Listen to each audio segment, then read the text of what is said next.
Salut les filles, c'est Alain. Alors aujourd'hui on va faire des pâtes fraîches. Des pâtes fraîches très simples, juste avec de l'eau et de la farine T45, c'est-à-dire de la farine de pâtisserie tout à fait classique. Et on va voir qu'on peut obtenir un résultat qui est très intéressant. Allez, c'est parti. Alors voici les ingrédients pour les pâtes fraîches. On a 50 g d'eau d'un côté et 75 g de farine de l'autre. Donc là on a une portion généreuse, donc pour une personne, il n'y a plus qu'à multiplier par le nombre de personnes ou le nombre de portions pour avoir la quantité voulue. Donc à présent, c'est super simple, il faut tout simplement mélanger les deux ingrédients. On va commencer par verser la farine et ensuite on va mettre un petit peu d'eau pour commencer. Et je vais mélanger. Alors je mets pas toute l'eau du début de peur d'avoir une pâte trop liquide et pas avoir besoin de rajouter de farine, donc on va y aller progressivement. S'il me reste un peu d'eau à la fin, c'est pas grave. Je vais rajouter un peu d'eau, pas tout, hein. Faut vraiment travailler et mélanger pendant longtemps pour bien faire travailler le gluten et l'eau, que ça mélange bien.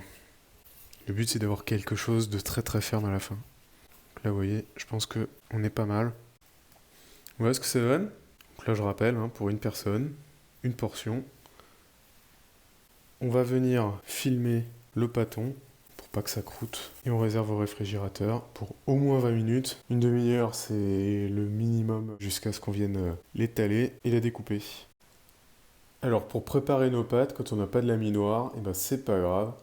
Il nous faut juste un rouleau à pâtisserie, un couteau et de quoi bien fleurer notre surface de travail. Et c'est tout. Alors nous revoilà, on va essayer de détailler les pâtes. Voici notre petit bâton bien froid. Ce qui est important à cette étape, c'est vraiment de super bien fleurer notre surface de travail. On prend notre super laminoir de grand-mère, on farine. Alors, ce que vous pouvez faire, hein, pour être sûr d'avoir un pâton bien froid, c'est juste avant de le travailler, vous le passez quelques minutes au freezer ou au congélateur et vous avez un peu plus de sécurité quant à la résistance de votre pâton. On commence vraiment à avoir une forme intéressante là. Ça commence un petit peu à cloquer, donc ça veut dire qu'on arrive à une finesse suffisante pour couper. On a une belle pâte qui demande qu'à être découpée. Donc là, ce qu'on va faire, c'est on va venir tailler en tagliatelle en parallèle avec le couteau. Donc ça va être assez artisanal, hein, mais ça devrait le faire. Donc là, pour le dernier bout, je vais mettre un peu de farine, on va le plier, on va voir ce que ça donne.